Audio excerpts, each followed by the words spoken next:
రాయి శిల్పంగా మారాలంటే ఉలిదెబ్బలు ఓర్చుకోవాల్సిందే. వేణువు మధుర రాగాలను పలికించాలంటే ఒళ్లంతా తూట్లు పొడిపించుకోవాల్సిందే. ఒక వ్యక్తి శక్తిగా మారాలంటే నాయకుడు అవ్వాల్సిందే. అయితే ఒక సామాన్యుడు నాయకుడు కావాలంటే దానికి పొలిటికల్ బ్యాక్గ్రౌండ్ ఉండాల్సిందే. కాని ఆయనకు రాజకీయ నేపథ్యం లేదు. ఆ కుటుంబంలో ఒక్క నాయకుడూ లేడు. అయితేనేం ప్రజల కష్టాల్లోంచి పురుడు పోసుకొని గొప్ప నేతగా ఎదిగాడు. పరిమిత కాలంలో అపరిమిత కృషితో ఒక సామాన్యుడు జీవితంలో ఎంతో ఎత్తుకు ఎదగవచ్చని నిరూపించిన చరిత్ర ఆయనది. నిరాశ చెందని తత్వం, అలసట ఎరుగని ధీరత్వం ఆయనది. ఆయన రాజకీయాల్లోకి వారసత్వంగా వచ్చిన వ్యక్తి కాదు, స్వతంత్ర వ్యక్తిగా వచ్చి మహోన్నత శక్తిగా ఎదిగిన చరిత్ర ఆయనది. ఆయన రాజకీయ జీవితం వడ్డించిన విస్తరి కాదు, ఎన్నో ఒడిదుడుకులు, ఆటుపోట్లు ఎదుర్కొన్న నాయకుడు చంద్రబాబు. నిద్రలోనూ తాను నిర్దేశించుకున్న లక్ష్యాన్ని మర్చిపోకుండా పాటుపడే నాయకుడు చంద్రబాబు. తాను నమ్మిన సిద్ధాంతానికి కట్టుబడి చరిత్ర సృష్టించి చారిత్రక అవసరాలు తీర్చగలిగిన వారు కోటికొక్కరే ఉంటారు. వారిలో చంద్రబాబు ఒకరు. ప్రజా సంక్షేమమే పరమావధిగా అధికారంలో ఉన్నా, ప్రతిపక్షంలో ఉన్నా స్థితప్రజ్ఞతతో ఒక ప్రత్యేక జీవన సరళి అనుసరిస్తున్న వ్యక్తి చంద్రబాబు. 30 ఏళ్ల నాడు తొణికిసలాడిన ఉత్సాహమే 70 ఏళ్ల వయసులోనూ అదే ఉత్సాహం ఉరకలేస్తుంది ఆయనలో. ఈ వయస్సులోనూ విశ్రాంతి తీసుకోవాలన్న ఆలోచన ఉండదు. కాళ్లకి చక్రాలు, కాలానికి రెక్కలు తొడిగిన అవిశ్రాంత పదికుడు చంద్రబాబు. నిరాశ నిస్పృహలను దరిచేరనియ్యని ఆశావహుడు. గెలిపోటములకు పొంగి కుంగిపోని స్థిత ప్రజ్ఞుడు.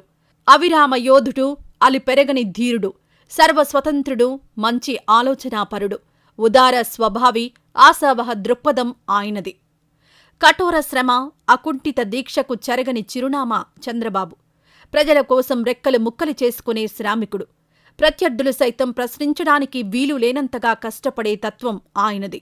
అధికారం అనుభవించటం కోసం కాకుండా ప్రజల కోసం అహర్నిశలు శ్రమించడం కోసమని విశ్వసించే అరుదైన నాయకుడు.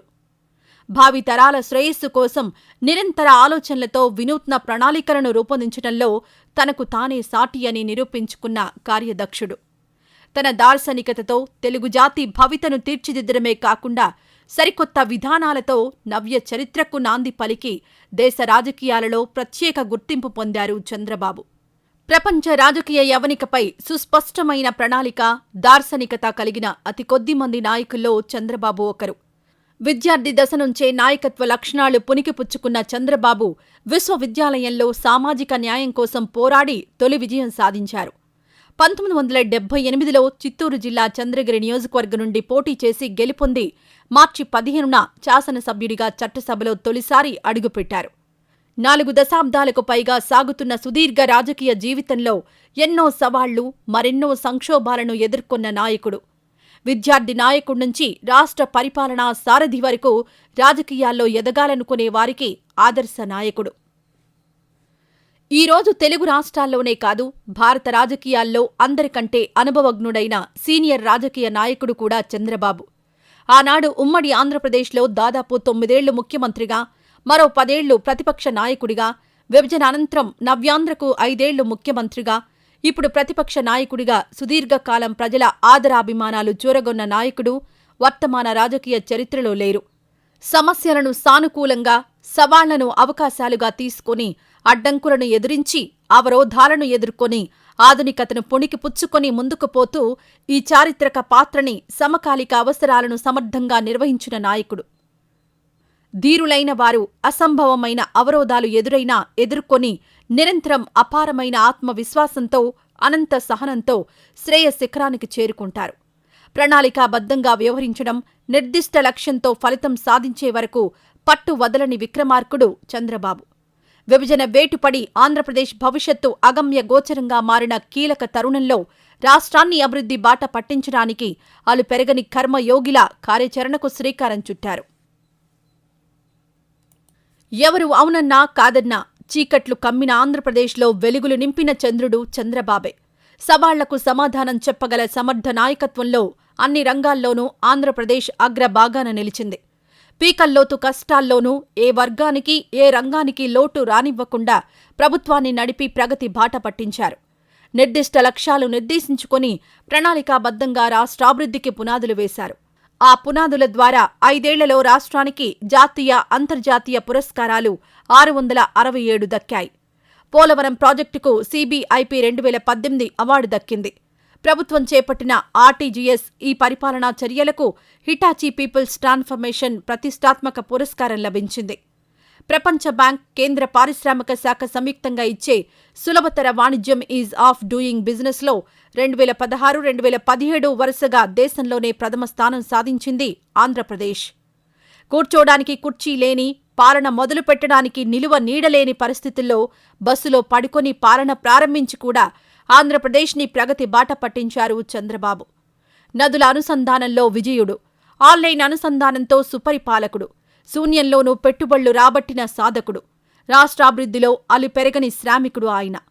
ఏమీ లేని ఆంధ్రప్రదేశ్లో 2 ఏళ్ల వ్యవధిలోనే 2 అంకెల సుస్థిర వృద్ధిరేటు నిజంగా అపూర్వం, అనితర సాధ్యం. మనకున్న వనరులను వినియోగించుకొని లోటు బడ్జెటున్న 2 అంకెల వృద్ధిరేటు సాధించగలిగారు. గోదావరి జలాలను కృష్ణాకు తరలించేందుకు పట్టిసీమ ఎత్తిపోతల పథకం చేపడితే అది ఒట్టిసీమ అని, కరెంటు ఖర్చు తప్ప ఎందుకు పనికిరాదని వెటకారాలు చేసిన వారికి అద్భుతం చూపించారు చంద్రబాబు. ఆయన సంకల్పం ముందు విమర్శలన్నీ వీగిపోయాయి. ఒక్క ఆలోచన డెల్టాలో సిరులు పండించింది. కరువు కరాళ నృత్యం చేసే భూముల్లో కృష్ణమ్మ పరవళ్లు తొక్కింది. సీమ చెరువులు జలకళ సంతరించుకున్నాయి. వట్టి సీమ అని విమర్శించిన వారికి ఒక్క ఆలోచన సమాధానం చెప్పింది. తెలుగునాట సాగునీటి కష్టాలను శాశ్వతంగా నిర్మూలించేందుకు భావితరాల కోసం భగీరథ యత్నం చేశారు. దశాబ్దాలుగా కాగితాలకే పరిమితమైన పోలవరం ప్రాజెక్టును దాదాపు 70% పూర్తి చేశారు చంద్రబాబు. భాగస్వామ్య సదస్సులు నిర్వహించి దాదాపు 17 లక్షల కోట్ల పెట్టుబడులను ఒప్పందం చేసుకుని దేశంలోనే రికార్డు సృష్టించారు. ప్రపంచ ఆటోమొబైల్ దిగ్గజం కియా మోటార్స్ రావడంతో అనంతపురం జిల్లా పెనుగొండ ప్రాంతం రూపురేఖలు మారిపోయాయి. కియా యాజమాన్యాన్ని ఒప్పించేందుకు ఒక తపస్సులా బృహత్ ప్రయత్నం చేశారు చంద్రబాబు. కియా రాకతో కరువు సీమ కొత్త శోభను సంతరించుకుంది. ఆయన ప్రజలు తప్ప పేరు కోసం ఎప్పుడూ పాకులాడలేదు. కోట్లాది ప్రజల ఆకాంక్షలకు అనుగుణంగా ప్రజా రాజధాని నిర్మించాలని, అంతర్జాతీయ యవనికపై అమరావతి విజయ పతాకం ఎగరాలని, తెలుగు ప్రజల కల సాకారం చెయ్యాలని చంద్రబాబు కలలు కన్నారు. 29 గ్రామాల రైతులు 34,000 ఎకరాల భూమి సమీకరణ ద్వారా ప్రభుత్వానికి అప్పగించడం అది చంద్రబాబు మీద ఉన్న నమ్మకంతోనే. ప్రపంచ చరిత్రలో ఎప్పుడూ ఎక్కడా రైతులు స్వచ్ఛందంగా వారి ప్రాణప్రదాలైన భూములు ఇచ్చిన చరిత్ర లేదు. అరచేత గుడ్డి గవ్వ లేకుండా నమ్మకమే పెట్టుబడిగా రైతులు మనసు చూరగొని 34,000 ఎకరాలు సేకరించి చరిత్ర సృష్టించారు చంద్రబాబు. అందరూ భయపడే రోజుల్లో ఆర్థిక సంస్కరణలు బహిరంగంగా సమర్థించి సంస్కరణలు అమలు చేసి సంపద సృష్టికి బీజం వేశారు. ఇన్ఫర్మేషన్ టెక్నాలజీ గురించి ఏమీ తెలియని రోజుల్లో హైదరాబాద్లో ఐటీ రంగాన్ని నిర్మించడం చంద్రబాబుకే సాధ్యమైంది. భారీ వేతనాలతో కూడిన లక్షలాది ఉద్యోగాలు, ఏటా 1,000 కోట్ల రూపాయల ఐటీ ఎగుమతులు ఇవన్నీ ఆనాడు సాధ్యమయ్యాయి అంటే ఆనాడు చంద్రబాబు కృషే కారణం. హైదరాబాద్ ఐటీ హబ్గా మారిందంటే అది చంద్రబాబు కృషే. బెంగళూరు, ముంబైతో పోటీపడి ఐటీ రంగాన్ని హైదరాబాద్ ఆకర్షించడానికి చంద్రబాబు చూపిన చొరవే కారణం. చంద్రబాబు రాష్ట్రాభివృద్ధికి చేపట్టిన వినూత్న కార్యక్రమాలు యావత్ భారతదేశాన్నే కాక ప్రపంచ ఆర్థిక నిపుణులను ఆకర్షించాయి. హైదరాబాద్లో అంతర్జాతీయ business school, Indian institute of information technology ఏర్పాటు, రోడ్ల విస్తరణ, కొత్త రోడ్ల నిర్మాణం, గ్రామీణ ప్రాంతాల్లో సిమెంట్ రోడ్లకు రూపకల్పన వంటి కార్యక్రమాలతో రాష్ట్ర అభివృద్ధిని పరుగులు పెట్టించారు. ప్రాథమిక విద్య మొదలుకొని ఉన్నత విద్య కొరకు ఎనలేని ప్రోత్సాహం అందించారు.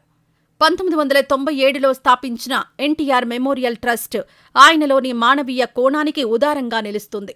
ఎన్టీఆర్ ఆశయాలకు అనుగుణంగా స్థాపించిన ఈ మెమోరియల్ ట్రస్ట్ ద్వారా విద్య, వైద్య రంగ సేవలను నిరుపేదలకు ఉచితంగా అందిస్తున్నారు. నిరుద్యోగ యువతకు శిక్షణ, స్వయం ఉపాధి అవకాశాలను కల్పిస్తున్నారు. విపత్తుల నిర్వహణ, పునరావాస చర్యలపై కూడా ఎన్టీఆర్ ట్రస్ట్ సేవలు అందిస్తోంది. చంద్రబాబు ఆశయాలు, విధానాలు సామాన్యుల ప్రగతి కోసం ఏర్పరచుకున్నవే. అందుకు స్పష్టమైన ఆచరణాత్మకమైన ప్రణాళిక ఆయనది. అంతేకాదు 1996లో పెను తుఫాను కానీ, ఉత్తరాఖండ్ వరద బాధితులను ఆదుకోవడంలో, అమెరికా ప్రమాదం, ఆండీస్ పర్వత శ్రేణుల్లో మస్తాన్బాబు విషాదం, ఒరిస్సా తుఫాను, హుద్హుద్ తుఫాను, కర్నూలు వరదలు, తిత్లీ తుఫాను ఇలా ప్రకృతి వైపరీత్యాలు విరుచుకుపడినప్పుడు తక్షణం స్పందించి తెలుగు ప్రజలకు అండగా నిలిచి ఆదుకోవడంలోనూ చంద్రబాబు ముందుంటారని గిట్టనివారి సైతం అంగీకరిస్తారు. కాలం పెట్టే పరీక్షలకి కొన్ని ఒడిదుడుకులొచ్చి ఆయన పరిస్థితులు ఎలా ఉన్నా సరే నాయకుడిగా ఆయన ఏనాడూ ఓడిపోలేదు. మరి ఇలాంటి నాయకుడి గురించి మీరేమనుకుంటున్నారో మీ అభిప్రాయాన్ని కామెంట్ రూపంలో తెలియజేయండి. ఈసారైనా మందుకి డబ్బుకి లొంగకుండా మంచి నాయకుడిని ఎన్నుకోండి. ఇక ఈ వీడియో గనక మీకు నచ్చినట్లయితే లైక్ చేయండి. మరిన్ని ఇలాంటి వీడియోస్ కోసం మన ఛానల్ని సబ్స్క్రైబ్ చేసుకోవడం మాత్రం మర్చిపోవద్దు.